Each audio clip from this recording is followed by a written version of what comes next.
Bueno, chavales, los comentarios fueron claros. La gente, el pobre, está pidiendo Twitch. ¿Estás viendo Twitch de Fórmula 1? Sí, más de uno lo pidió, ¿eh? Pero más de uno, ¿eh? Y dos Madre y tres. mía.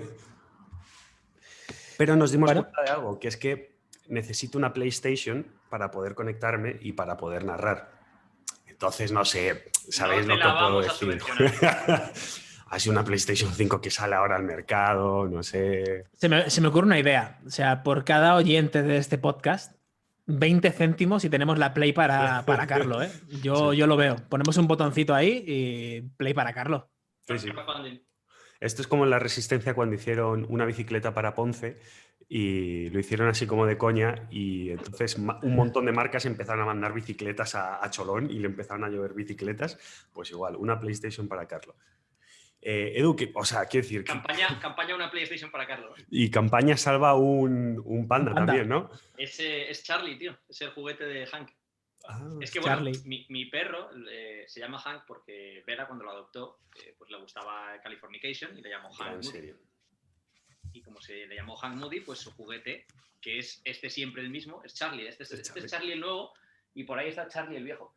Porque estos lo venden en Ikea. Entonces, cada vez, cuando ya lo revienta uno de estos, pues compramos otro Charlie. Entonces, el Charlie nuevo, el Charlie viejo todavía está por ahí. Por cierto, ahí está Hank. Una serie que recomiendo muchísimo. A ver, yo es que soy mucho de machacar las series, ¿vale? Y la habré visto 3-4 veces completa. La gente ve los primeros episodios y se cree que es sobre follar, básicamente. Y, o sea, hay parte que es sobre eso, pero es sobre el romanticismo y es una serie que me flipa. O sea, que, vamos, hay un capítulo, de hecho una escena en YouTube, que es la carta que le dedica a su mujer cuando tenían 20 años, que es... ¿Pero de qué serie estás hablando? Californication. Vale, Californication más que... Bueno, para empezar, vamos a intentar hablar mejor en el podcast, ¿vale? Bueno, es que estamos hablando de Californication. Ya lo hablamos otro día. Pero que ahora nos ponen en las clases, ¿eh? Eso es. Parece que la serie va de sexo. Pero al final va de la decadencia de este hombre, ¿no? O sea, yo creo que la clave de la serie va de la decadencia de este hombre y de su viaje interno dentro de la mediana edad, entre lo que quiere que sea su vida, hacia dónde va su vida con las decisiones que va tomando, las consecuencias que tiene todo, la gratificación instantánea que busca muchas veces y las consecuencias que tiene eso a medio y largo plazo. Yo creo que también va mucho sobre la idealización de una idea que tienes en la cabeza y que realmente en el día a día igual no es eso, ¿no? A todos nos ha pasado idealizar a una pareja o una expareja, ¿no? Entonces cuando estás con ella es guay y cuando lo dejas aquello era la bomba o sea, después tienes que hacer como un estudio a ti mismo y decir, oye, pero si realmente yo cuando estaba con ella no era todo tan guay, porque ahora es la diosa del Olimpo. Pues a mí me pasa un poco con eso, con esa serie. Idealización también, el tío pues como que tiene muchas parejas sexuales, tiene su Porsche antiguo que lo lleva en Los Ángeles, ¿no? O sea, es un poco sobre el papel mola mucho el rollo, pero luego el tío es un desgraciado. Bueno, no nos vayamos del este. Que quiero mi Play, chavales. ¿Quiero mi Play? No sé qué cojones estás hablando. Hashtag una Play for Carlo. You couldn't make money any other way? Bullshit. Life is this. I like this. Who the fuck is that guy? I feel the need for speed. Buenos días, buenas tardes y buenas noches, dependiendo, como siempre, desde cuándo, desde dónde, desde por qué. ¿Desde cuándo? ¿Desde cuándo? ¿Desde por qué? Sí. ¿Cómo que desde cuándo? Si nos escuchas desde hace 2 semanas, entonces eso seguro es. que es buenas tardes. Y si nos escuchas desde ayer, buenas noches. Eso es. Y bienvenidos a este podcast número 51, en el que, bueno, lo vamos a titular Objetivos enfrentados o, como Alberto ha sugerido también, quien persigue 2 liebres se queda con hambre. Creo que es un título que se explica a sí mismo, pero aún así, como siempre, voy a empezar con... bueno, espera, que no se ha presentado. Perdón. Voy a presentar, como siempre, a Eduardo Barretxeguren. Edu, ¿qué tal? ¿Cómo estás? Muy bien. Hay una cosa que... Alberto, tú te comes... Despellejas... Si consigues a la liebre, ¿la despellejas y te la comes o cómo funciona esto? Lo digo por el tema del hambre. Me queda un poco así como... Primero, para empezar, que si yo tuviera que cazar mis propios animales para comer, seguramente sería lo más parecido a un vegetariano que existiera en el mundo. Porque no podría. Eso ¿No eres Alberto Galgo Álvarez? No, no soy Alberto Galgo Álvarez, no. Ya no solo porque no pueda cogerla, sino porque me resultaría un poco bestia eso de despellejar a la liebre y tal, ¿no? Preferiría comer huevos o cualquier otra cosa. Pero no, yo me quedaría con hambre seguramente, sí, 100%. Y el que se va a quedar con hambre y va a ser vegetariano, Alberto Álvarez, ¿qué tal? ¿Cómo estás? Muy bien, aquí estamos. Estaba intentando buscar cómo se dice. Aquí estamos. Pues no, me quedo con ganas. Quería deciros 51 en japonés, pero será Ichi Sonzen, algo 1, pero sí. Yo esperaba que Carlos dijese algo del palo de bienvenidos al podcast 51º, alguna cosa así. No sé ni si se dice así, Sí, pero algo así, primero, de hecho, algo así me esperaba, en plan, pero me ha decepcionado un poco, la verdad. Ay, bueno, si queréis empezamos de nuevo, ¿eh? No hay ningún problema, ¿eh? Déjalo, ya llevamos la introducción ya. Venga, vamos con ello. Entonces, como decía, vamos a hablar de objetivos enfrentados y hay varios motivos, Edu. Explícanos cuáles son. Se oye en plan silencio, pasa varios motivos. ¿Cuáles son? Nada, básicamente vamos a hablar de objetivos enfrentados. En principio vamos a orientarlo al fitness, pero puede que nos lleve a otras áreas de la vida. Y es el cómo muchas veces cuando queremos conseguir una mejora en distintas áreas, no nos damos cuenta de que mejorar esas dos áreas a la vez puede ser muy complicado o incluso imposible. Y que para mejorar esas dos áreas debemos primero mejorar en una, intentar mantener más o menos lo que hemos conseguido y luego mejorar en la otra. Ejemplo claro. La gente que dice, no, yo es que quiero ponerme más grande y estar más seco. Es decir, quiero más masa muscular y también perder grasa. Por regla general vas a tener que hacer una de las dos cosas primero y luego la otra. A no ser que hay casos, pues un principiante avanzado, es decir, una persona que haya entrenado durante mucho tiempo y haya dejado de entrenar, entonces cualquier cosa va a ser un estímulo para recuperar esa masa muscular, o una persona muy principiante y tal, ¿no? Pero un ejemplo claro, por ejemplo, es si a mí me llega Alberto mañana y me dice, tío, no he corrido más de 5 kilómetros en mi vida, Julio, pero quiero dentro de 3 meses correr la maratón, quiero hacerla en menos de 3 horas y además quiero ganar 10 kilos de músculo y levantar 20 kilos más en press bank. Y verme los abdominales, por favor. Quiero tener un buen cuerpo también. Y volar. Entonces diría, pues Julio, aquí hay que ver qué es lo que quieres, ¿no? Entonces, ¿puedes llegar a correr dentro de 3 meses la maratón y a la vez haber ganado algo de masa muscular? Sí. ¿Puedes llegar a correr la maratón en menos de 3 horas? Seguramente no, si no has corrido nunca en tu vida. ¿Puedes llegar a además ganar 10 kilos más? No. Entonces hay que decir, ¿puedes llegar a hacer eso en un periodo de los siguientes 5 años? Periodizando bien lo que vas haciendo, sí, podrías a lo mejor llegar a hacer eso, si tienes el potencial genético para poder llegar a correr en esos tiempos, ¿no? Entonces, habría que ver, por un lado, esa parte de potencial genético es un poco aparte porque tampoco tenemos control sobre ello, pero por otro lado hay que ver si quieres llegar a conseguir X metas en distintas áreas, si la mejor forma de afrontarlo es trabajar en todas esas áreas a la vez o, como hemos hablado otras veces, hacer un push fuerte en una de las áreas mientras intentas mantener la otra, lo que hablábamos muchas veces del diamante FIFA, ¿no? Eso es. Y para empezar, el más, o el que al menos más nos encontramos nosotros en nuestro día a día es un clásico entre los clásicos que es quiero perder grasa y quiero ganar músculo al mismo tiempo. Cosa que ahora vamos a entrar en ello, pero que en un principio chirría un poco, ¿no, Alberto?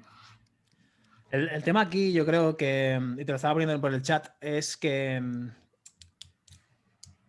creo que campañas como las de Nike y otras empresas, Nike, perdón, de todo el mundo es un atleta y todo esto, son geniales para promover el movimiento y son geniales para arraigar un poco más esta moda del fitness en el que estamos desde el año 2010 en adelante, más o menos. Antes de 2010, el ir al gimnasio o entrenar para cualquier fin de rendimiento era solamente algo reservado para los Cristianos Ronaldos y los Messi y tal. Era como, te veían como un poco raro, ¿no? No, que me voy al gimnasio. ¿Pero qué dices, tío? Vete a tomar unas cañas, ¿no? Que gimnasio ni gimnasio. Ahora, hoy en día, el me voy al gimnasio es mucho más aceptado y es muy, te entiendo, sí, dale caña, ponte fuerte, ¿no?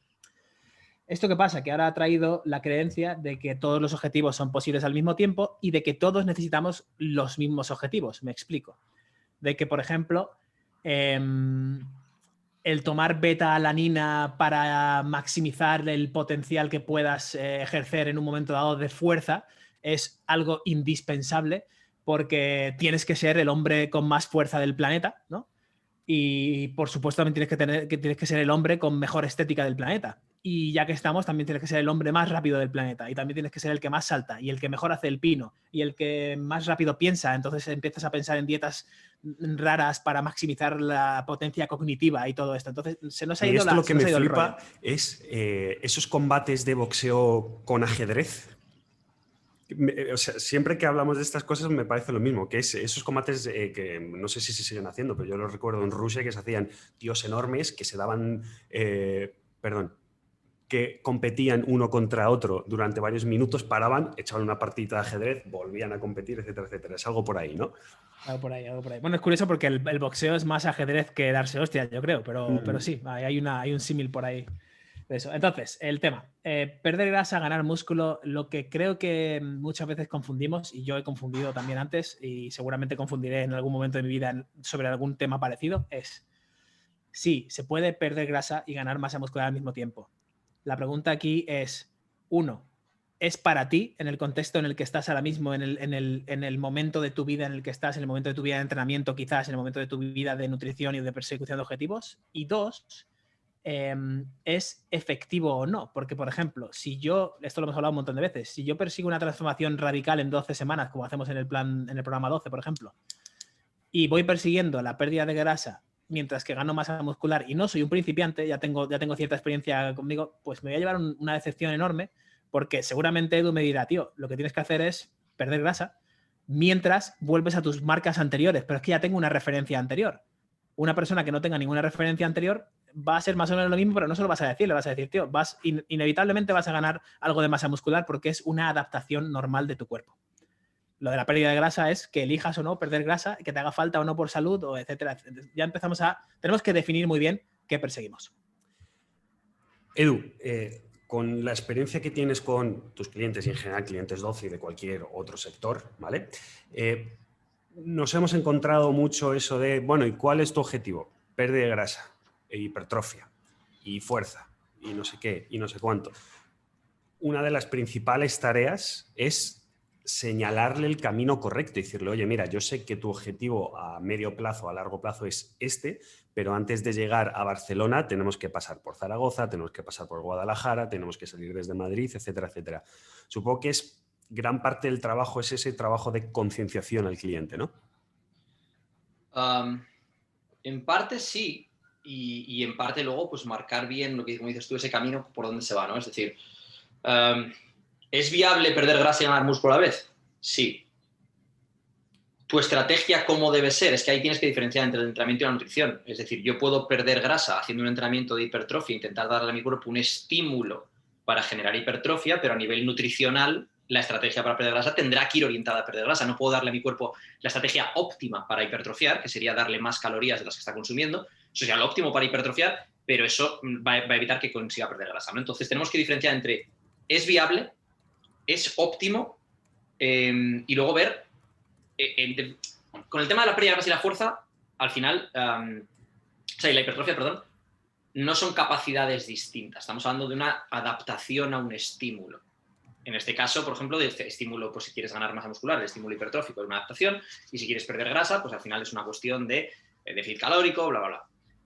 Si hablamos, por ejemplo, de capacidades atléticas, que eso también ocurre mucho, gente que quiere ponerse fuerte y a la vez quiere mejorar sus marcas en resistencia, o gente que hace, por ejemplo, ultramaratones, o que hace triatlón, o que hace esto, que hace lo otro, ahí ya es otro conflicto diferente, porque el conflicto entra en las capacidades adaptativas de tu cuerpo y en la especificidad del estímulo. Es decir, tu cuerpo tiene una serie de capacidades adaptativas X que son limitadas, que las puedes trabajar a lo largo del tiempo y mejorar, puedes mejorar tu capacidad de trabajo, pero digamos que tu cuerpo en un periodo de 24 horas tiene una capacidad de recuperarse X. Entonces, pongamos que tu capacidad de recuperarte es 80.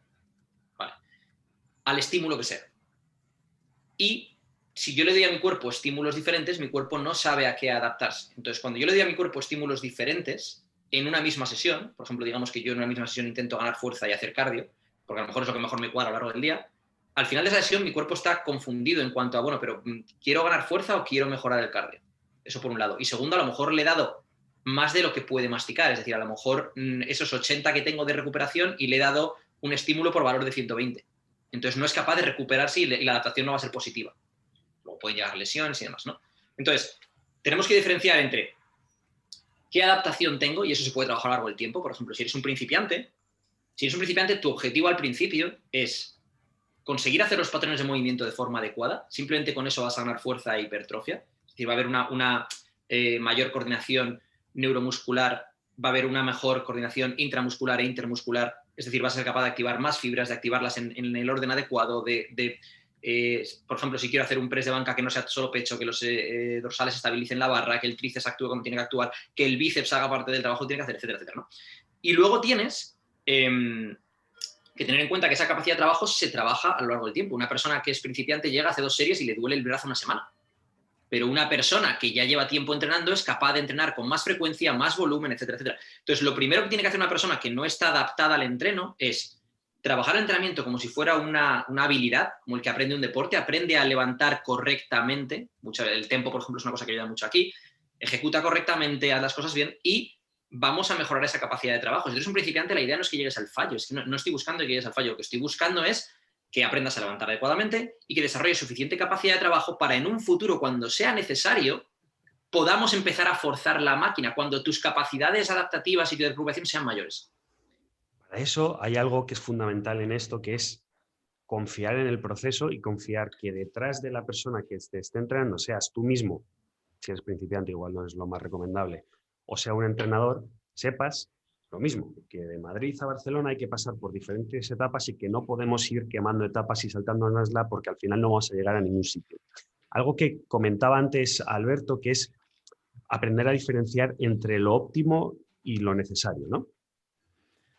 Sí, y añadiendo un poco lo que decía Edu, me parece fantástico el recalcar la capacidad de trabajo, o sea, el trabajar la capacidad, porque vemos muchas veces en blogs, en artículos y en tal, sobre todo con el tema de entrenamiento, incluido el libro de las pirámides que hemos escrito nosotros, es decir, volumen, intensidad y frecuencia, pero es que antes de eso hay una parte baja de la pirámide que es digamos, lo podemos llamar como los cimientos de la pirámide, ¿vale? Antes incluso de empezar la pirámide, que es: 1, tienes que ser específico para lo que quieres hacer. Ahí vamos con el no persigas múltiples liebres. 2, tiene que ser algo que disfrutes. Me da igual que Poliquín o yo qué sé, el Strength Sensei, quien sea, diga que, bueno, que es el mismo, de hecho, ¿cómo se llama el otro? Ripeto, diga que la sentadilla frontal es lo mejor para no sé qué, porque si no te gusta hacer la sentadilla frontal, no te mueves bien, no sabes ejecutarla de buena manera, a lo mejor un leg press es lo mejor para ti en ese momento, en ese punto de tu vida, con el objetivo que tienes en mente. Y 3, la capacidad de trabajo. O sea, si no consigues entrenar a tu cuerpo para mejorar la capacidad de trabajo, ya sea cardiovascular, neuronal y de tus joints y de tus articulaciones, en cuanto empieces a aumentar el volumen, que es a lo que la gente empieza directamente en el volumen, en la intensidad, la frecuencia, en cuanto empieza a trabajar 2 veces, por ejemplo, el dorsal, incrementando el volumen con una intensidad de 8/10, por ejemplo, me saco los números del culo, es mucho más probable que te quemes, que no puedas descansar bien y que te termines rompiendo. Entonces, la mejor progresión, por ejemplo, en un entrenamiento es no lesionarte. El primer punto es no te lesiones si quieres seguir progresando, porque si te lesionas vas a estar fuera 2 semanas. Entonces, confundir... Edu tiene algo que añadir ahí. Lo veo. Es que hay una frase que me recuerda una frase que me decía mi padre cuando era pequeño, que es que el estímulo por debajo del bajo umbral no crea adaptación. Pero hay que diferenciar. Hay que hacer aquí. ¿Tu padre cuando eras pequeño te decía eso concretamente, de verdad? Sí que hacía. Entonces, pues es que yo tengo en cuenta que yo he competido en muchísimos deportes toda la vida, siempre muy ligado al deporte. ¿No? Sí, pero a mí mi padre no me decía eso. mi padre está muy ligado también al deporte toda la vida. Tal, entonces, bueno, que el estímulo por debajo del bajo umbral no crea adaptación, ¿no? Entonces, lo que me quería decir ahí es, si no te esfuerzas, si no pasas ese bajo umbral de estímulo, no vas a crear una adaptación positiva, no vas a mejorar, ¿no? Pero hay que diferenciar entre ese bajo umbral, una vez lo pasas, y el umbral, digamos, de máximo en el cual te puedes quemar. Es decir, tienes que pasar ese bajo umbral, pero tienes un umbral luego arriba, que es el máximo umbral al que te puedes exponer. Es decir, si yo hago menos que el mínimo para crear adaptación, menos estímulo, no creo en ninguna adaptación. Pero si yo hago más de lo que mi cuerpo es capaz de tolerar, genero una adaptación negativa. Puede ser una lesión, puede ser que el sistema nervioso central ya no pueda más, puede ser un montón de cosas, ¿no? Entonces, una de las cosas que tenemos que tener en cuenta también con esto es, y es el ejemplo de la taza de café, ¿no? La taza de café del estrés de la vida. Es decir, si tú tienes una taza de café, que es la cantidad de estrés que tu organismo es capaz de tolerar, y hablamos de estrés físico, estrés emocional, ambos estreses. Esa taza de café puedes hacerla más grande o más pequeña a lo largo del tiempo, es decir, tú puedes ser capaz de tolerar más estrés emocional o capaz de tolerar más estrés físico, pero en el momento del tiempo en el que estamos hoy, a día de hoy, tiene el tamaño que tiene. Y si tú le echas más café de lo que esa taza puede absorber, se desborda. Entonces, si tú, por ejemplo, imagínate, tienes un montón de estrés en el trabajo, porque tienes muchísimas responsabilidades, porque tienes muchas cosas que hacer, y además de eso quieres entrenar 4 veces a la semana, y además de eso quieres hacer HIIT, que es entrenamiento de alta intensidad, y te va a generar también mucho estrés a nivel sistémico del sistema nervioso central. Entonces, se va a desbordar la taza. Y lo mismo, si yo tengo mucho estrés a nivel emocional por el trabajo, por la familia, por lo que sea, y de repente digo, voy a empezar a entrenar 5 veces a la semana, empieza por 3 veces. Adáptate a 3 y cuando lleves 3, sube a 4. Cuando lleves 4, mira a ver si te compensa o no subir a 5, pero no intentes empezar con lo máximo que puedo hacer. Eso es uno de los mayores errores de los principiantes, ¿no? Intentar hacer de hoy para mañana el máximo posible que creo que puedo hacer porque he visto en la peli de Rocky que el tío hace abdominales colgado de no sé dónde y mueve trineos en la nieve. ¿Dónde está la carnicería más cercana? ¿Dónde está? Quiero abrir una pequeña caja que no sé si o sea, yo la voy a abrir, la dejo ahí y si creéis que esto debemos de sacar un podcast únicamente para esto, porque a mí es una de las cosas que más me ha costado interiorizar y llevo poco entrenando, pero llevo un tiempo entrenando, que es la fina línea entre o la diferencia entre entrenar muy bien, que digamos que está en el medio, y entrenar muy flojo y entrenar demasiado duro, ¿vale? Y eso nosotros lo vemos día a día con 12, ¿no? Que es, no sabemos muy bien, con algunos clientes decimos, quizás este no está entrenando lo suficientemente duro, ¿no? Básicamente lo que quiere decir Carlos ahí es cuando, por ejemplo, vemos un cliente que ya lleva tiempo y la nutrición teóricamente la lleva bien por los check-ins que nos hace y a lo mejor no ha desarrollado la masa muscular que se presupone de alguien que lleve ese tiempo entrenando, ¿no? Entonces, cuando me dice Carlos, bueno, ¿qué crees que está pasando aquí? ¿Que no entrena duro? Y te digo, seguro que no entrena duro. Claro, pero no está entrenando lo suficientemente duro para generar ese estímulo hipertrófico, en este caso.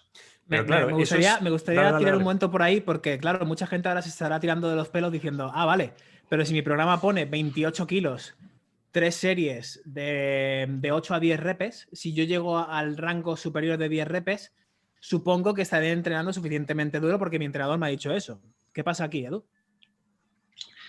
Aquí lo que pasa, probablemente en ese caso, es que está mal calculado el peso que tiene que levantar esa persona en las repeticiones. Una de las cosas que hacemos en 12, por ejemplo, es si yo quiero que hagas, imagínate que le digo a Alberto, oye, quiero que hagas 4 series de 8 a 10 y te doy un rango de 8 repeticiones. Y quiero que la primera serie la hagas con un peso con el que seas capaz de hacer 12 o 13 o 14 repeticiones al fallo, por ejemplo.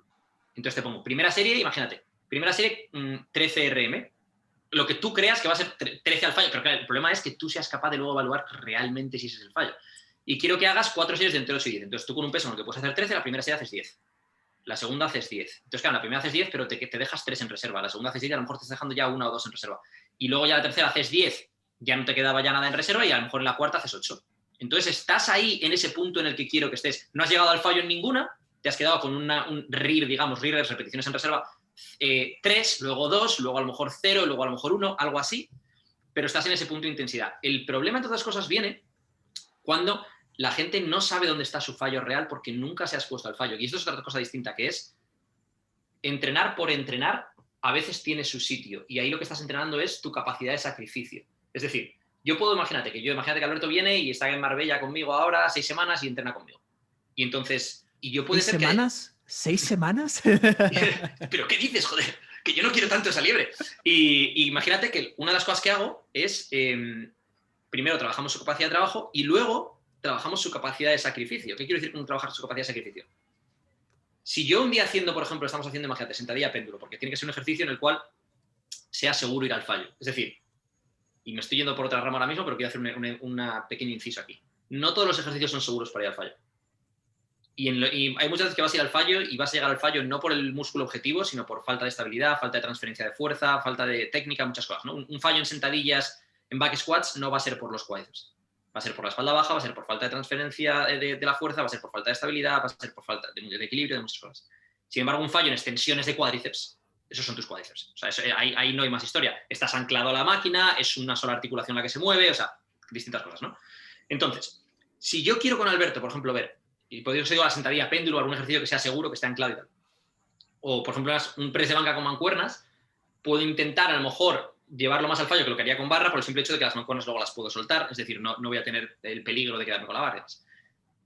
Y yo le digo, a ver, Alberto, ¿cuánto crees que puedes hacer en sentadilla péndulo con 40 kilos? Y me dice, yo creo que puedo hacer 10. Y yo ese día le llevo hasta 15 o 16 repeticiones. El umbral en su cabeza de esfuerzo y de sacrificio ha cambiado. Y entonces él ya es consciente de lo que realmente es capaz de hacer. Entonces, si él creía que podía hacer 10 con 40 kilos y se dedica a hacer series de 8 y realmente puede hacer 16, está 8 repeticiones por debajo de su fallo. Eso no va a crear un estímulo, a no ser que sea muy, muy principiante, no va a crear un estímulo, por lo que hablamos al principio, un principiante es habilidad, capacidad de trabajo. Si ya es intermedio, eso no va a crear el estímulo necesario para que gane masa muscular. Entonces, hasta que no es consciente de que realmente tiene 8 repeticiones más, no va a decir, pues entonces a lo mejor en lugar de 40 tengo que utilizar 45, 47 y medio o 50. Entonces hay veces que sí que tiene su sitio el llegar al fallo en determinados ejercicios que sea seguro hacerlo, simplemente para ver dónde está tu fallo. Hay mucha gente que no sabe, en inglés sería grind, que es grindear repeticiones, no sabe realmente hasta dónde puede llegar, ¿no? En el otro extremo tienes a gente que sigue haciendo repeticiones con un fallo técnico claro, es decir, hay que diferenciar entre fallo mecánico y técnico. Fallo técnico es ya no puedo hacer más repeticiones de forma correcta. Fallo mecánico es literalmente el peso no se puede mover más. Buscamos llegar al fallo técnico, no al fallo mecánico. Y una vez llegas al fallo técnico, en determinados ejercicios puedes tener un margen técnico de, digamos, un fallo técnico del 5 o 10%. Es decir, puedo hacer 2 repeticiones más en pull de bíceps sin que sea perfecto. No voy a hacer 2 repeticiones más en sentadilla cuando lo estoy convirtiendo en un buenos días. Entonces, o en peso muerto, eso es. Eso es. Entonces, estas son cosas que entiendo que para el que lo está escuchando esto es complejo, ¿no? Porque tienes que visualizarlo, tienes que entenderlo y tal. Pero creo que uno de los factores fundamentales aquí es lo que hablábamos antes, ¿no? Es encontrar ese umbral, desde dónde está tu bajo umbral hasta dónde está tu máximo. Y tú no estás buscando llegar al máximo, estás buscando hacer lo mínimo necesario para crear una adaptación positiva. Alberto, una de las cosas fundamentales a diferenciar aquí es hacer lo óptimo y hacer lo necesario. El ejemplo concreto sería hacer lo óptimo. Es aquello que está buscando un profesional del fitness, es decir, una persona que va a competir o alguien que tiene un rendimiento específico al que llegar, y lo necesario que es el 90 y muchos % de la población para llegar de Madrid a Barcelona, en el tiempo que sea y sean cuales sean esos objetivos, ¿no? ¿Cómo diferenciamos esto? Hay muchas ventajas por ejemplo, usar lo que nos dice la evidencia sobre un tema. Vamos a usar lo de la ganancia muscular, ¿no? Y cada día vemos nuevos research y empezamos a leer metaanálisis y tal, no sé cuánto. Y hay toda una comunidad de investigación y de gente que cada vez más son gente de a pie, entre comillas, que quieren coger esa información y aplicarla a su día a día. Donde hay una falla de aplicabilidad versus información es a la hora de llevarlo a la vida real. Por ejemplo, sabemos desde hace bastante que lo óptimo para ganar masa muscular difiere mucho de lo necesario para ganar masa muscular. Entonces, si una persona simplemente quiere ganar más masa muscular, verse un poco mejor y sentirse un poco más fuerte, no tiene necesariamente que hacer lo que una persona que quiere competir en culturismo y maximizar hasta el último milímetro de deltoides que pueda generar para verse más estético que tenga que hacer, ¿no? Me explico.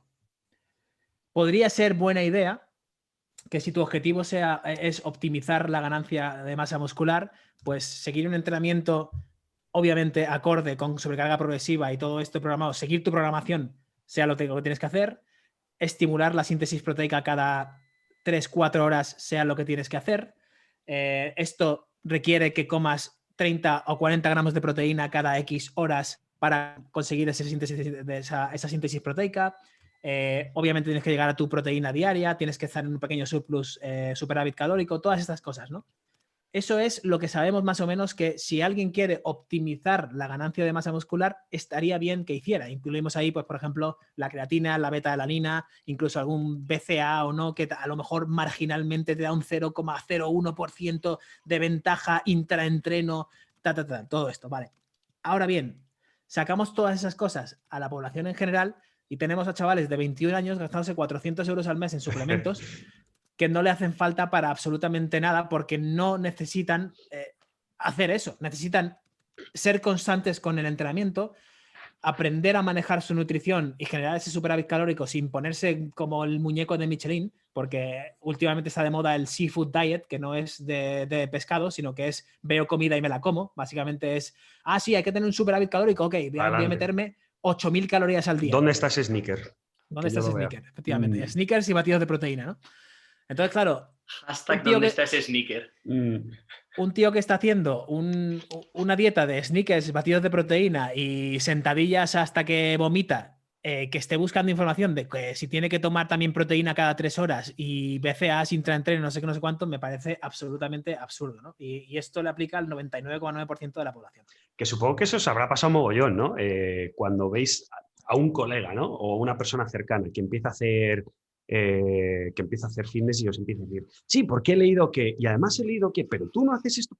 Y hay veces que te quedas con cara de, pero estás hablando de jugar en la NBA cuando has aprendido a botar un balón ayer. ¿Dónde estás? Por ejemplo, te dicen, no, es que he leído, voy a tomar beta-alanina para que me ayude con la resistencia a largo plazo en el entreno sostenido, porque, claro, en mi sentadilla seguramente me ayudará en mi sentadilla a aguantar más repes constantes. Y tú, ¿pero cuánto haces en sentadilla? 20 kilos. ¿Qué coño haces pensando en beta-alanina, tío? Fuck yeah. Nail the basics. Nail the basics.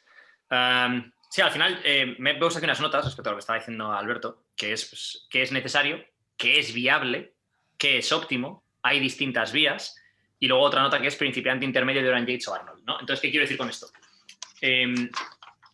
Muchas veces para un principiante lo que es necesario es lo que es óptimo. Y eso es lo que la gente no entiende. Lo óptimo es... no.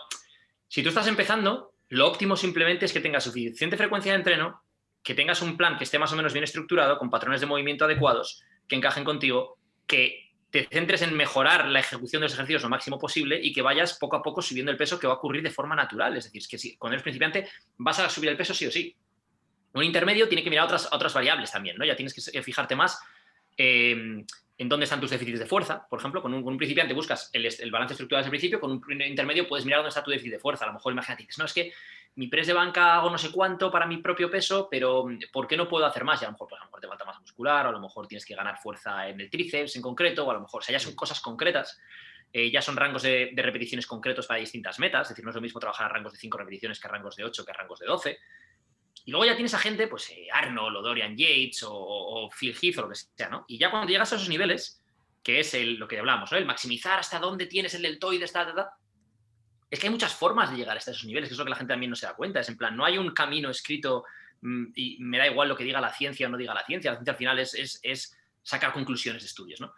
Dorian Yates llegó a ser Dorian Yates haciendo un entreno low volume tipo Mike Mentzer. Es decir, Dorian Yates hacía una serie de calentamiento, una serie de aproximación relativamente fuerte y luego una serie al fallo con descendentes, con descanso, pausa y con de todo a morir.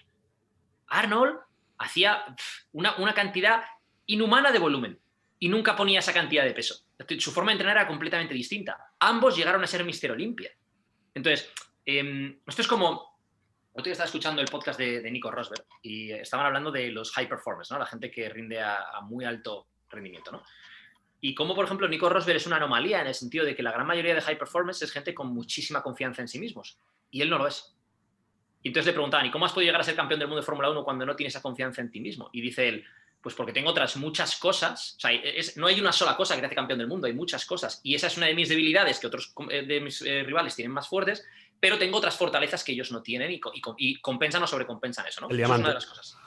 ¿Qué pasa? Lo que pasa con Nico Rosberg es que él intentó utilizar esa debilidad para convertirla en una fortaleza. Como él no tenía confianza en sí mismo, examinaba sus tiempos de vuelta, examinaba sus curvas, examinaba dónde podía meterle más tiempo, porque pensaba que no lo estaba haciendo bien. ¿Dónde puedo hacerlo mejor porque no lo estoy haciendo bien? Entonces, en ese caso, él era una anomalía en ese sentido. Un tío que no tenía una confianza extrema en sí mismo, que iba a llegar a ser campeón del mundo, pero utilizó eso para sacar algo más, algo que otros pues no podrían sacar porque tenían demasiada confianza en sí mismos, entonces no pensaban que lo estaban haciendo mal, no veían dónde podían mejorar, ¿no?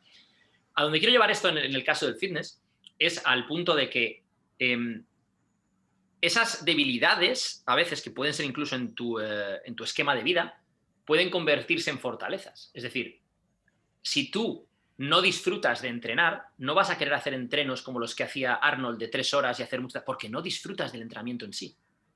Si tú tienes poco tiempo para entrenar, no vas a hacer entrenos de estilo, a lo mejor vas a inclinarte por entrenos que requieran mayor intensidad de trabajo con menos volumen. ¿Por qué? Para lo antes posible darle el estímulo necesario al cuerpo para conseguir lo que estoy buscando y salir de allí lo antes posible, porque no tengo tiempo o porque no lo disfruto, ¿no? Entonces, esa debilidad, entre comillas, de que no te gusta entrenar o de que no tienes tiempo, la puedes revertir hacia algo que a ti te guste. Y lo mismo ocurre con una cosa que decía antes Alberto, ¿no? Con respecto a las front squats o el leg press o lo que sea, que es encontrar dentro de cada patrón de movimiento fundamental ejercicios que funcionen para ti, tanto a nivel biomecánico como a nivel de tus propios intereses. ¿Qué quiero decir con esto? ¿Que no te gusta hacer press de banca? Pues haz press banca con mancuernas. ¿Que no? Floor press con mancuernas. ¿Que no? Flexiones lastradas. ¿Que no? O sea, tienes miles de opciones dentro de ese patrón de movimiento que es el push, el empuje horizontal. Y lo mismo ocurre con el empuje vertical, la tracción horizontal, la tracción vertical, la bisagra de cadera, la sentadilla. Tienes muchas opciones, encuentra las que funcionan para ti, tanto a nivel de sensaciones que te da hacerlo, como de que lo disfrutes. Si no te gusta hacer sentadillas, pero te gusta hacer zancadas, vuélvete jodidamente bueno haciendo zancadas. O sea, no, es que voy a hacer zancadas con mancuernas de 40 kilos. Voy a hacer zancadas con una barra con 100 kilos. Y poco a poco llegar hasta ahí, en lugar de pensar en hacer sentadillas con 180 o 160 o lo que sea, porque a lo mejor no te gusta hacer sentadillas y ya está. Es que además la sensación de que te guste un ejercicio, por ejemplo a mí el peso muerto, ¿no? Y de ir a la sesión de entrenamiento enchufadísimo a decir, hoy me tocan 180 kilos de peso muerto, tal, ir un poco incluso nervioso, ¿sabes? Con ese calambrillo en las manos de decir, hoy me tocan 180 kilos de peso muerto, ¿no? De decir, hoy en mi programa lo pone, no porque voy a probar o lo que sea, no, en mi programa pone que me toca, y vas con esos nervios, para mí es una de las mejores sensaciones del mundo, porque es ese reto mental, además de ese placer inmediato de decir, sí, tío, voy a hacer algo que me gusta y voy a retarme en ello, ¿no? Para mí, personalmente, no hay muchas sensaciones mejores que esas, ¿no?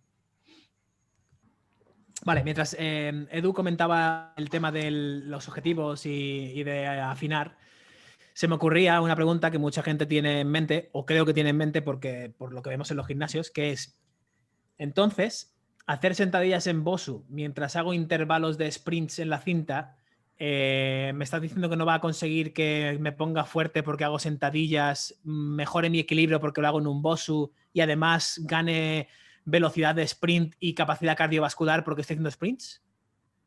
No. Al final es un tema de especificidad del estímulo, especificidad de la adaptación, ¿no? Es lo mismo. O sea, y eso es confundir a tu cuerpo. Porque, por cierto, me hace mucha gracia la gente que dice, no, yo cambio de entreno cada semana porque intento confundir al músculo. Aquí lo único confundido eres tú, amigo. Pero el tema de los estímulos, ¿no? Al final es, tú tienes que dar a tu cuerpo un estímulo específico para volverte bueno en eso que estás haciendo. Para que tu cuerpo diga, vale, o sea, esto es en lo que queremos mejorar, ¿no? Por ejemplo, imagínate que Carlos en sus entrenos de tenis coge y le da dos derechas y luego dice, espera, que me voy a ir a hacer flexiones y vuelvo y sigo. ¿Pero qué haces? No, o sea, céntrate en lo que estamos haciendo ahora, que es darle al drive. O sea, déjate de, pues lo mismo, ¿no? Entonces, al final, con el gimnasio es lo mismo, es en plan, si tú lo que buscas en el gimnasio es la mejor adaptación posible al estímulo que estás dando, cuando son estímulos diferentes, deberían de estar hechos en sesiones diferentes y, si me apuras, en fases diferentes. Es decir, si yo quiero ganar fuerza y a la vez quiero, por ejemplo, quiero trabajar la fuerza y a la vez estoy intentando maximizar la resistencia. Entonces, eso que dices, ¿no? Hago sentadillas y luego corro en la cinta a la vez. Es en plan, no. Tienes dos opciones.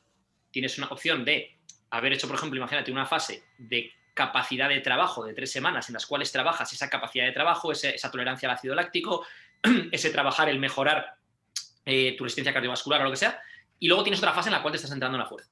O otra opción es que incluso en el mismo día, imagínate, me dices, no, pero es que yo no quiero... Vale, perfecto. Si eres posible, imagínate que dices, vale, pues voy por la mañana y hago un 5x5 y luego por la tarde me voy a ir a correr. Y aunque lo estés en el mismo día, si pasan más de 4 o 5 horas, le da suficiente tiempo a tu cuerpo para que sea capaz de evaluar que son 2 estímulos distintos que requieren 2 adaptaciones distintas. Lo idóneo ya sería hacerlo pues en fases distintas o hacerlo en días distintos. Imagínate que alguien me dice ahora, bueno, pero fases distintas, entonces ¿qué pasa? ¿No puedo correr y hacer sentadillas a la vez? No es eso. Vamos a diferenciar entre, si tú eres un principiante, es posible que mejores tus marcas corriendo y tus sentadillas a la vez. Si eres ya muy bueno en una de las dos cosas, seguramente lo que tengas que hacer es centrarte en la otra y al otro darle lo justo, un umbral mínimo de mantenimiento.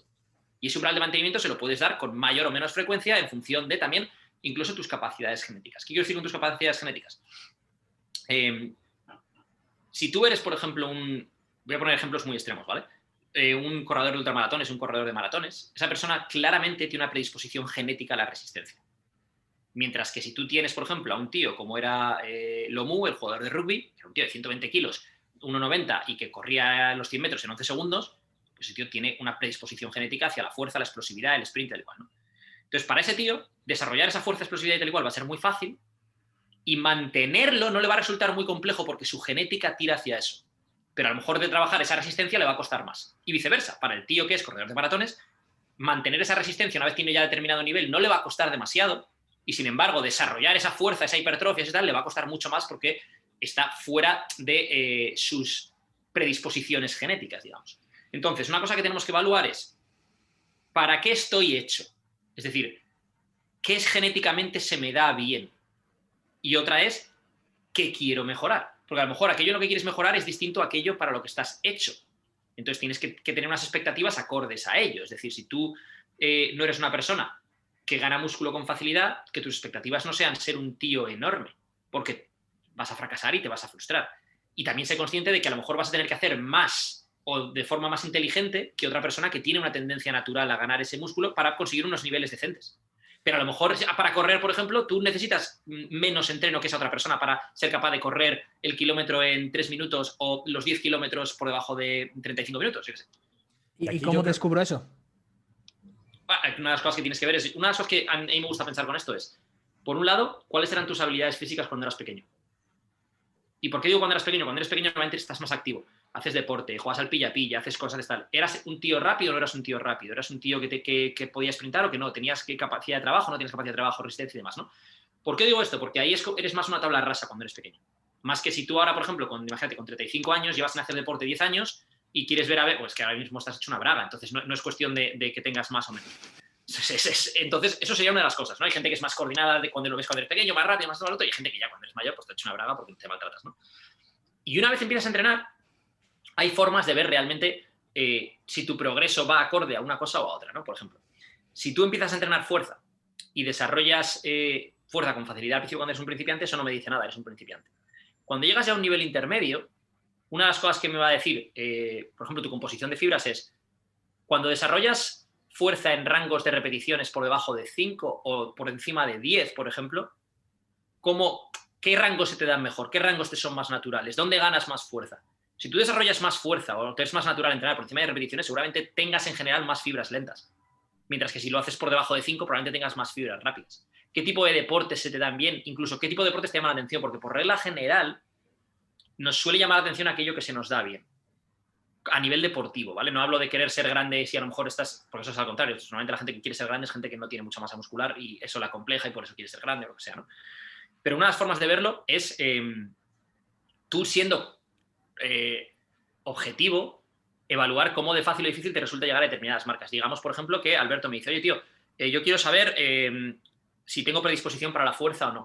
Digo, vale, respecto a tu propio peso corporal, porque relativo a tu propio peso, ¿cuánto eres capaz de hacer ahora mismo en press de banca, en sentadilla, en tal, en no sé qué? Vale. Entrena, vamos a entrenar bien durante 6 meses, un año, y dentro de 6 meses, un año, vamos a ver cuánto eres capaz de hacer. Y entonces ahí vamos a ver, respecto a tu propio peso, si tu evolución ha sido normal, ha sido por debajo de lo normal o ha sido por encima de lo normal. Y lo mismo, por ejemplo, diríamos si queremos mirar tu resistencia. Vale, ¿en cuánto eres capaz de correr ahora mismo 1 kilómetro? En tanto. Vale, vamos a entrenar para ello, ¿y cuánto eres capaz de hacer dentro de 6 meses, un año? ¿Estás por encima de la progresión normal o por debajo? Es decir, por cierto, es que además con esto quiero introducir otra cosa. Hay que diferenciar entre tu rendimiento y predisposición genética y el que seas o no un principiante. Si tú coges, por ejemplo, a cualquiera de los strongman, ¿no? Brian Shaw o Thor o Eddie Hall y tal. Esos tíos probablemente el primer día que intentaron hacer un peso muerto en su vida, levantaron 200 kilos. El primer día que lo intentaron hacer. Entonces, ¿eran principiantes? Sí, eran principiantes. Lo que pasa es que son bestias genéticas. O sea, por ejemplo, es el ejemplo que pusimos con Jimmy cuando vino al podcast. Jimmy, la primera vez que intentó levantar un peso muerto, tenía 14 años y levantó 170 kilos. ¿Era un principiante? Sí, lo era. Lo era. Lo que pasa es que una predisposición genética descomunal hacia el desarrollo de la fuerza y la masa muscular. Entonces hay que diferenciar entre tu rendimiento y que seas o no un principiante. A lo mejor tienes una predisposición brutal, pero eso no quiere decir que te tengas que saltar etapas, que ahí es lo que decía antes Carlos, ¿no? De no saltarse etapas. No te saltes etapas porque tu rendimiento ya sea más elevado de lo que se presupone un principiante. Hazlas en función de a cuánto estímulo te has expuesto, sí, y cuánta adaptación has generado. Tu campamento base está un poquito más alto, pero sigues empezando desde el campamento base. Yo creo que una de las cosas que tenemos que sacar aquí, que lo hemos hablado millones de veces, pero bueno, hay que volver a sacarlo, es la paciencia que tienes que tener durante todo un proceso, ¿no? Yo quería poner aquí una metáfora que es, imaginad que, yo qué sé, empezamos a jugar al tenis o, venga, por no poner el mismo ejemplo o de la Fórmula 1, vamos a llevarlo a otro por no ser unos cansinos, ¿no? Que es, empiezas a hablar un idioma, ¿vale? Lo normal es que cuando empieces a hablar un idioma te pases por diferentes etapas y tú jamás vas a hablar con una persona nativa en ese idioma, o no jamás, pero muy pocas veces, y esa persona te va a decir, joder, ¿qué más hablas, tío? No sigas por este camino. No, lo normal es que no te lo digan, y si te lo digan, con perdón, y perdón los estudiantes, que es un gilipollas, o sea, literalmente, ¿no? Pero en el mundo del fitness y sobre todo entrenando con otras personas o cuando te ven por la calle, es como, qué poco peso estás moviendo, ¿no? O te estás quedando muy delgado, estás cogiendo un poco de barriga. Entonces, claro, eso supongo que entorpece la paciencia. ¿Cómo intentamos lidiar con todos esos estímulos externos que nos dicen, oye, qué mal estás hablando este idioma? Bueno, claro, es que llevo un mes, cabrón. A mí me gusta usar una analogía aquí que es la de las distintas mesetas y las distintas montañas que estás subiendo. Y la pregunta real es, ¿qué montaña estoy subiendo ahora mismo? Si lo llevamos al entrenamiento, pues quizás la montaña de la hipertrofia. No, mira, es que ahora estoy buscando hipertrofia. Entonces, lo otro está en meseta, lo otro estoy en mantenimiento. No estoy en declive, no dejo de a lo mejor pasear o incluso correr o lo que sea para mantener un poco esa salud cardiovascular, pero estoy centrado al 100% en mi Everest ahora mismo es la hipertrofia. Lo demás está en meseta y como decía Edu, y lo puedo hacer en diversos días siempre y cuando vaya viendo cuál es mi capacidad y mi tolerancia para poderme recuperar de ese estímulo del Everest, ¿vale? Para que el otro no sufra, porque claro, si mi meseta supone, digamos, andar 10 kilómetros al día para mantenerme, pero de repente como estoy enfocado tanto en la hipertrofia, empiezo a andar 8, 7, 6, 5, 4 kilómetros al día, mi cuerpo se va a empezar a acostumbrar a eso, con lo cual ese progreso que ya tenía antes ya empieza a entrar en declive. El cuerpo, como hemos dicho siempre, quiere mantenerse como está. Entonces, si no puede recuperarse de un estímulo, si le das otro más, va a empezar a decir, vale, pues no te dejo dormir, te voy a dar hambre, lo que ya sabemos, ¿no? Todas esas señales de alerta de que la taza de café está demasiado llena de estrés. Entonces, una vez definimos estas montañas, si tú dices, estoy subiendo ahora mismo la montaña de aprender un idioma y esto se lleva 3 horas de mi día y me causa estrés porque, claro, tengo que hablar con un japonés a través de Italki online, no sé cuánto, a lo mejor el entrenamiento no puede ser otra montaña. Ya tienes todo el pico de estrés y de estímulo que tu cuerpo a nivel neuronal puede soportar en ese momento. Con lo cual, para que tú puedas dormir entre 7 y 8 horas al día, para que puedas comer lo que tienes que comer, para que tengas las relaciones que tienes que tener y para que estés concentrado, quizás lo único que tienes que hacer es aprender ese idioma y ir paso a paso por ahí. Entonces no te frustres porque alguien te venga y te diga, jo, tío, es que antes dibujabas muy bien y ahora, bueno, sí, haces lo mismo de siempre, pero no te veo innovar. Y dices, ya, tío, normal que no estoy innovando, estoy aprendiendo japonés. Al final, este tema es... yo quiero tocar dos cosas, ¿no? Respecto al... quiero volver primero a lo que decía Carlos, de lo de si levantas poco peso alguien te lo dice o esto o lo otro. Y luego ya podemos entrar a lo mejor en lo de las distintas habilidades, las mesetas y las montañas y otras analogías que hemos utilizado para hablar de esto en el pasado y tal, ¿no? Entonces, con el tema de lo del poco peso y tal, hay una cosa que es como lo que hemos hablado antes de las sentadillas o las zancadas, ¿no? Es en plan, imagínate que alguien dice, oye, Alberto, voy a evaluar cómo de fuerte estás, cuánto haces en press de banca, sentadillas y peso muerto. Entonces tú me podrías contestar en plan, pues no lo sé porque no trabajo esos ejercicios porque no soy powerlifter, ¿no? Y a lo mejor yo te digo en plan, ¿cómo de fuerte estás, tío? Dime tu press de banca, dime tus dominadas y me dices el número que sea.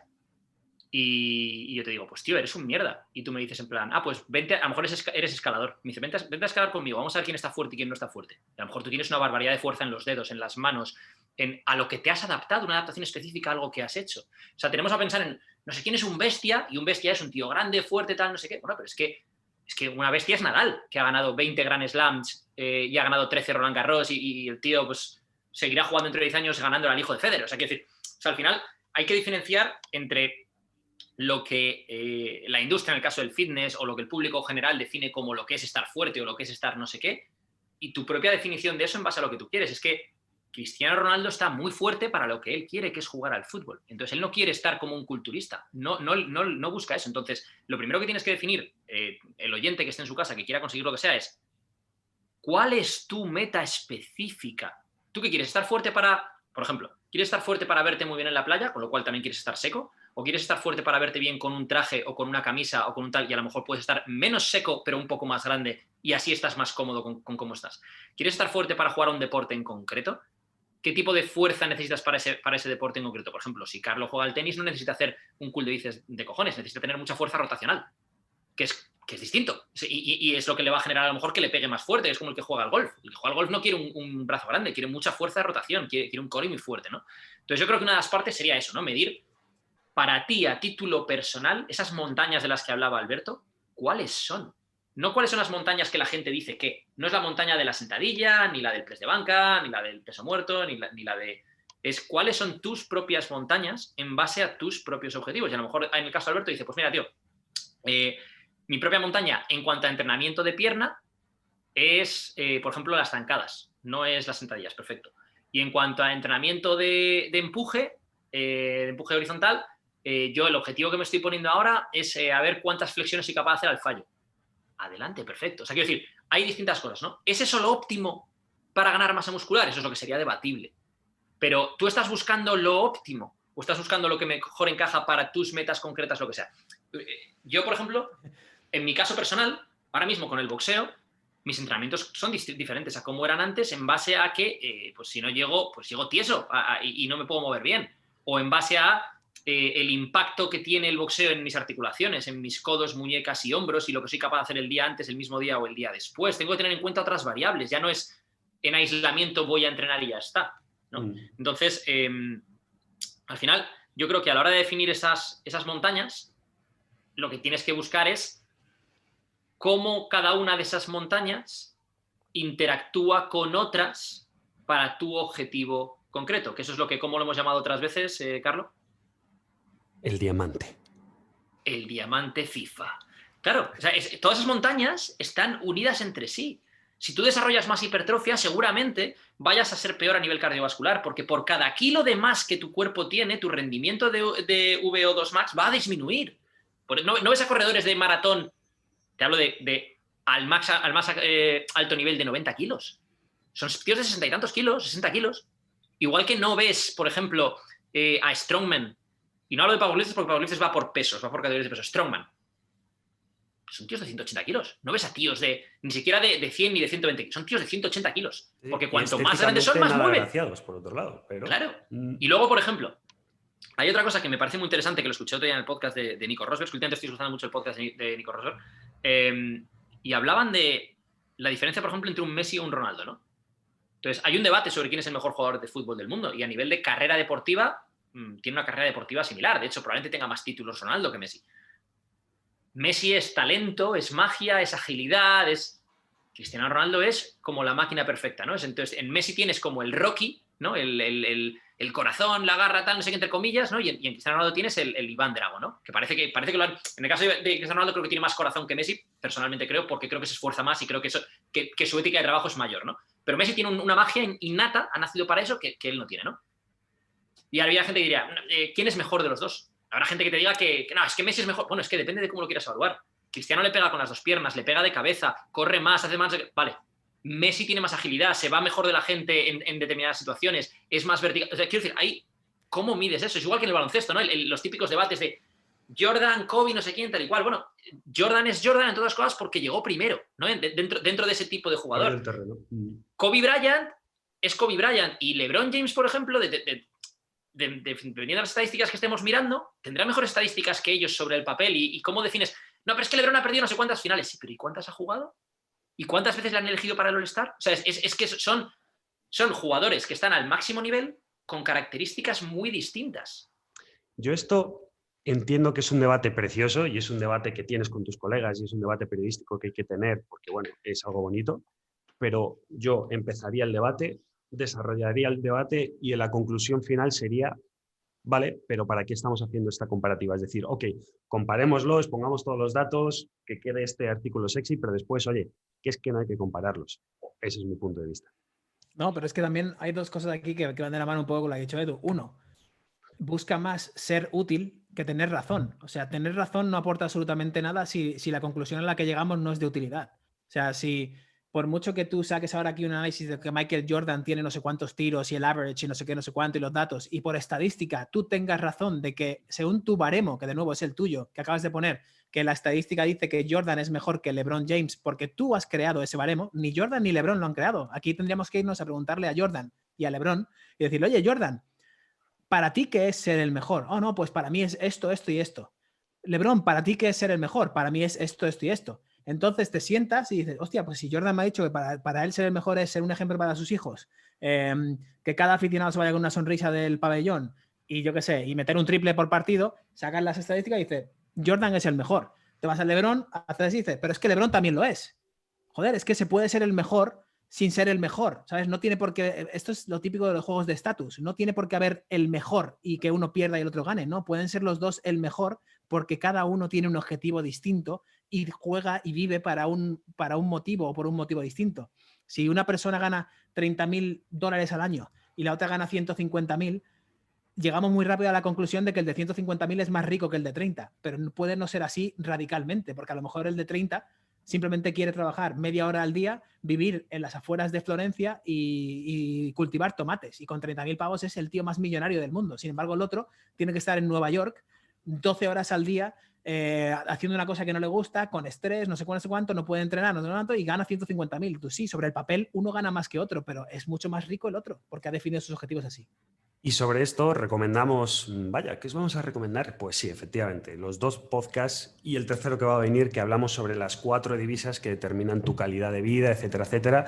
Izos Podcast número 48 y Izos Podcast número 50. Edu, sé que tienes algo en el tintero, cuéntanos.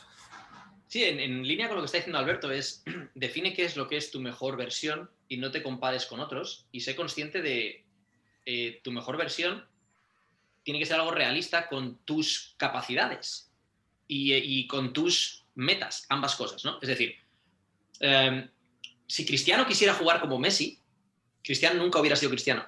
Y si Messi quisiera jugar como Cristiano, Messi nunca hubiera sido Messi. Es decir, tienen capacidades distintas. Es decir, es como intentar comparar a Xavi Hernández con Cristiano con Messi. Otra forma de jugar completamente distinta, ¿no? Entonces, y era un mago, un genio. Desarrolló sus capacidades al máximo para mejorar su juego al máximo, ¿no?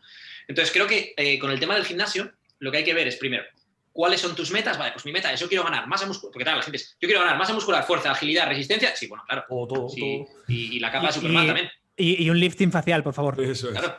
Entonces, primero, ¿cuáles son tus metas? A largo plazo, a medio plazo, a corto plazo, ¿vale? ¿Son realistas en esos plazos? Largo plazo, medio plazo y corto plazo. ¿Cómo diseño un plan que me lleve a cada una de ellas? Imagínate, mi meta a largo plazo es pesar 5 kilos más y estar más seco que ahora. Vale, eso a largo plazo es realista, a corto plazo no.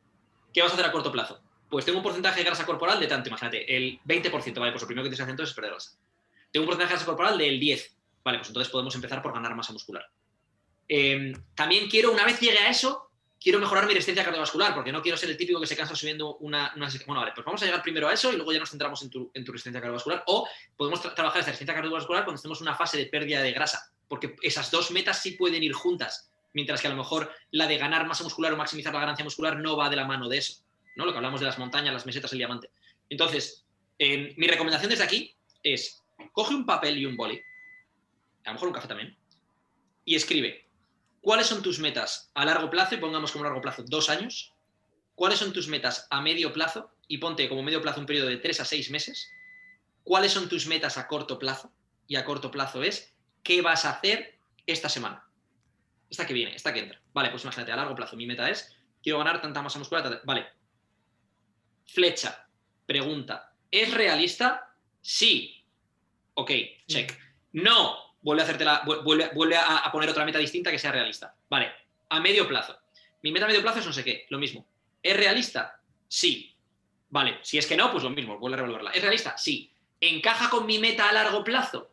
No. Revalúa. Sí. Manténla. A corto plazo. ¿Cuál es mi meta a corto plazo? Y tu meta a corto plazo tiene que ser sobre el proceso. Si la meta, por ejemplo, imagínate, de Alberto de Carlo, a 3 o 6 meses es perder grasa, la meta a corto plazo esta semana es el proceso. ¿Qué es el proceso? Vale, no vayas a hacer la compra con hambre, compra X comida en lugar de esta otra, prepárate, prioriza tus entrenos o el tiempo que tienes para pasear en el día a día esta semana. Es decir, tu meta a corto plazo tiene que ser cómo soy capaz de crear un proceso que me permita llegar a esa meta a medio plazo. Te pones una meta a corto plazo de ese proceso. Imagínate que Carlos dice, vale, voy a andar todos los días 1 hora, voy a entrenar 4 veces por semana 1 hora, voy a comer no sé qué, voy a tal. Pasa la primera semana, ¿has sido capaz de hacerlo? Sí, perfecto, seguimos por ahí. No, ¿qué es lo que no has sido capaz de hacer y que podemos reducir y todavía mantenernos en el mínimo estímulo que queremos para conseguir lo que queremos conseguir? Pues mira, no he sido capaz de ir a entrenar al gimnasio 4 veces, pero sí soy capaz de andar todos los días 1 hora y sí soy capaz de comer así. Vale, si entrenases 3 veces en vez de 4, ¿podrías seguirlo? Sí, podría seguirlo. Vale, pues ese ajuste. Y vete ajustando. Para esto que acabas de mencionar, perdona Carlos, que te corto un segundo, ya que estamos recomendando episodios anteriores, el 33 y el 35, para el tema del pequeño, del corto plazo, que hablamos de pequeñas victorias, esencialmente, yo creo que te pueden ayudar bastante. Yo lo que os quería proponer es, igual que hemos hecho podcast de ejercicios prácticos sobre determinadas temáticas, ¿qué os parece si hacemos un ejercicio práctico que hable sobre objetivos, mesetas, diamantes, etcétera, etcétera, y cómo en cada caso, no en cada caso porque son infinitos, pero en los casos más comunes que nos encontramos lo desarrollamos con calma, una horita, 59 minutos, etcétera, etcétera? Y tengo las muñecas rusas de Edu de Tailandia, las originales. Las originales, the originals. ¿Qué os parece? Me parece guay esa idea y creo que la podemos combinar en el podcast 51 con ejercicio práctico sobre las 4 divisas, porque creo que esto va de la mano de las 4 divisas, ¿no? Como decía antes Carlos. Entonces, creo que el episodio 51 podría ser 52. Ejercicio práctico, 50. Es verdad. 52º, es que por ahí ves por dónde me pierdo. Claro. Que por eso me he perdido.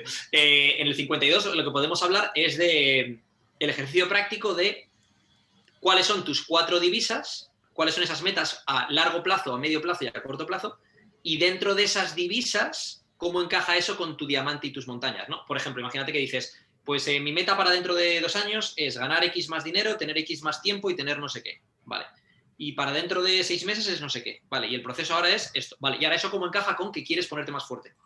O eso cómo encaja con que quieres... O sea, vamos a hablar de tu meta de dinero, estatus, salud y tiempo, y cómo encajar eso con tus metas más bajándolas a la tierra, de más fuerte o comprarme no sé qué coche o vivir en no sé dónde. All right. Pues espérate. Sí, está sonando esto, así que eso significa que nos empezamos a ir, porque normalmente, o sea, yo empiezo a despedirnos, después pasan unos 3 minutos de cierre y ya después cerramos. A ver qué tal hoy.